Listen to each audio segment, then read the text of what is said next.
Hello viewers, గాదిలి 4 భాగం. కథ నచ్చితే నా ఛానల్‌ని సబ్స్క్రైబ్ చేయండి, లైక్ చేయండి, ఒక చిన్న కామెంట్ పెట్టండి. ఇక లేట్ చేయకుండా గాదిలి 4 భాగంలోకి వెళ్ళిపోదాం. అంటే మీ అక్క మిమ్మల్ని చిన్నప్పటి నుండి ద్వేషించేదా? సాలోచనగా అడిగాడు వీరేంద్ర. అది ద్వేషమో, నాపై కోపమో, లేక తను అంత అందంగా ఉండేదాన్ని కాదన్న ఆత్మ న్యూనతాభావమో తెలియదు. అలా ప్రవర్తించేది. నా లైఫ్‌లో మరో వ్యక్తి గురించి చెప్పాలి. అతను అక్క క్లాస్‌మేట్ తేజ. అతను మా అక్క కంటే ఓ సంవత్సరం పెద్ద. మా ఇంటికి 4 ఇళ్ల అవతల ఉండేవాడు. ఎప్పుడూ మాతో కలిసి ఆడేవాడు. తేజ చాలా చురుకైన వాడు. హుషారైన వాడు. క్లాసులో ఎప్పుడు ఫస్ట్ వచ్చేవాడు. తేజ అంటే అందరూ ఇష్టపడేవారు. అక్కకి తేజ అంటే చాలా ఇష్టం. అతనికి ఒక్కోసారి తాను కూడా తినకుండా చాక్లెట్స్ దాచి ఇచ్చేది. తేజ మా ఇంటికి తరచుగా వస్తూ ఉండేవాడు. తన తన కోసం, తనతో ఆడటం కోసం వస్తున్నాడనుకునేది అక్క. కానీ వాడికి నేనంటే చాలా ఇష్టమని రాను రాను వాడి మాటల్లో, చేతల్లో తెలిసింది.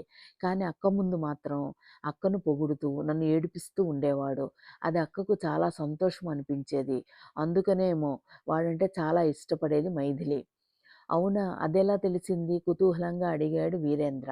చెప్తాను వినండి, మీకే తెలుస్తుంది అని గాదిలి చెప్పడం ప్రారంభించింది.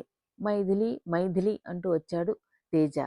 వాడిని చూస్తేనే హాయ్ తేజ అంటూ సంతోషంగా పలకరించింది అక్క. నేను హాయ్ చెప్పాను. ఏదో బంద్ ఉండటంతో స్కూలుకి ఆ రోజు సెలవిచ్చారు. వేటకు వెళ్దామా అన్నాడు తేజ. ఓ అన్నాను నేను. ఎక్కడికి అంది అక్క. మామిడికాయలకు అన్నాడు తేజ. ఓ ఓకే ఇద్దరం సంతోషంగా తలలూపాం. అమ్మకు ఆడుకుంటామని చెప్పి వెళ్ళాం. అప్పుడప్పుడు ఇలా జామకాయలకో, మామిడికాయలకో, సీమ చింతకాయలకో, పొగడకాయలకో అవి ఉన్న వారింటికి వెళ్ళి కింద పడిన కాయలను ఏరుకుంటామని చెప్పి కాయలను ఏరుకునేవాళ్ళం. ఒక్కోసారి వాళ్ళ కళ్ళు గప్పి తేజ చెట్టెక్కి కాయల్ని కోసేవాడు. మేము ముగ్గురం ఎప్పుడు వెళ్ళే మామిడి చెట్టు దగ్గరికి వెళ్ళేసరికి అక్కడ కొంతమంది పిల్లలు అంతకుముందే వచ్చి కింద పడిన కాయల్ని ఏరుకున్నారేమో, చేతుల్లోని కాయల్ని కాగితంలో తెచ్చుకున్న ఉప్పు, కారం అద్దుకుంటూ కొరుక్కుంటూ వస్తున్నారు. అది చూసి మాకు నోట్లో నీళ్లూరాయి. మేము వెళ్తుంటే కాయలేం లేవక్కడ. పడినవన్నీ మేము ఏరుకున్నాంగా అంటూ వెక్కిరించి వెళ్ళిపోయారా పిల్లలు. మాకు ఏం చేయాలో అర్థం కాలేదు. ఆ మామిడి చెట్టు గల వాళ్ళు తలుపులేసుకు పడుకున్నారు. వీధి తలుపు మాత్రం తెరిచి ఉంటుంది. పక్కనే 2 పోర్షన్లలో అద్దెల వాళ్ళు అద్దెకుంటున్నారు. వీధి తలుపు వారి రాకపోకలకు తెరిచి ఉంటుంది. ఆ ఆవరణలోనే ఉంటుంది మామిడి చెట్టు. ఒక్కోసారి మాలాంటి పిల్లలు కాయల్ని ఏరుకున్నా ఏమనరు. ఒక్కోసారి ఏరుకుంటుంటే పోండి పోండి అని గదమాయించేవాళ్ళు. మిట్ట మధ్యాహ్నం. ఆవరణలో ఎవరూ లేరు. తేజ నెమ్మదిగా చెట్టెక్కాడు. కొమ్మల్లో వెతికి 4 కాయలు కోసి కింద పడేశాడు. నేను గబగబా కాయల్ని తీశాను. ఇంతలో అక్క వచ్చి నా చేతిలోని కాయలను లాక్కున్నది. అది చూశాడేమో తేజ. ఇంకొన్ని కాయలు కోయడానికి ఇంకో కొమ్మ ఎక్కాడు. అది చూసి నేను ఎవరైనా వస్తారేమోనని తేజ ఇంక వద్దు ఒదిగేయ్ అన్నాను. నెమ్మదిగా అక్క నా దగ్గరున్న లాక్కున్న కాయల్లోంచి ఒకటి తీసి కొరుక్కు తింటున్నది. ఇంతలో అక్క క్లాస్‌మేట్ అక్కడికి వచ్చింది. అక్క చెవిలో ఏదో గుసగుసలాడింది. వాళ్ళింటికి రమ్మంటూ పిలిచింది. వెంటనే అక్క తేజతో, "తేజ ఇంక చాలులే చెట్టు దిగేయ్. ఇదిగో ఒక కాయ నీకు, దీనికిస్తున్నా" అంటూ నాకిచ్చి మిగతా 3 నాకు, నా ఫ్రెండ్స్ ఇద్దరికీను అంటూ మరో మాట వినిపించుకోకుండా దాని ఫ్రెండ్‌తో వెళ్ళిపోయింది. తేజ నెమ్మదిగా చెట్టు దిగి వచ్చాడు. "గాదిలి నా మామిడికాయ నాకిచ్చేయ్" అన్నాడు. నేను ఏడుపు మొహంతో ఇచ్చేశాను. ఇద్దరం ఇంటికి నడుచుకుంటూ వస్తున్నాం.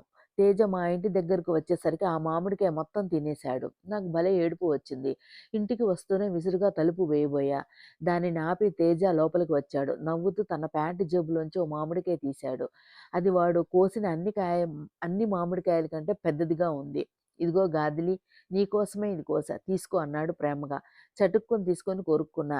ఎందుకో ఏమో అది చాలా తియ్యగా అనిపించింది. గబగబా మామిడికాయను కొరుక్కొని తింటున్నా. తింటున్న నా వంక ప్రేమగా చూస్తున్నాడు తేజ. ఇంతలో "మైథిలి ఏదే గాదిలి" అంటూ అమ్మ అడిగింది. వెనకాలే నాన్న వచ్చారు. "ఫ్రెండ్ ఇంటికి వెళ్ళిందమ్మా" అన్నాను. "సరే మేం బజారుకెళ్ళి సరుకులు, కూరలు తెస్తాం. రవ్వ లడ్లు చేసి పెట్టాను. అది వచ్చాక తినండి" అంటూ తేజ వంక చూసి, "తేజ మేము ఒక అరగంటలో వస్తాము. నువ్వు మైథిలి వచ్చే వరకు గాదిలికి తోడుగా ఉంటావా" అని అడిగిందమ్మ.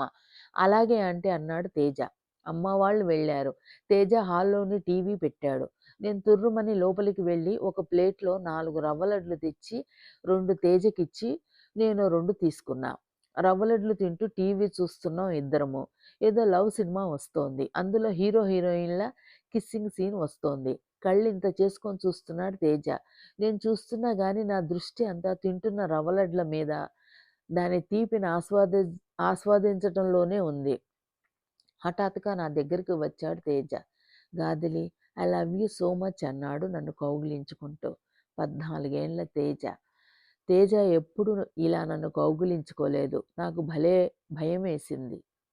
తర్వాత ఏం జరిగిందో తెలుసుకోవాలంటే 'గాదిలి' 5వ భాగం కోసం వెయిట్ చేయండి.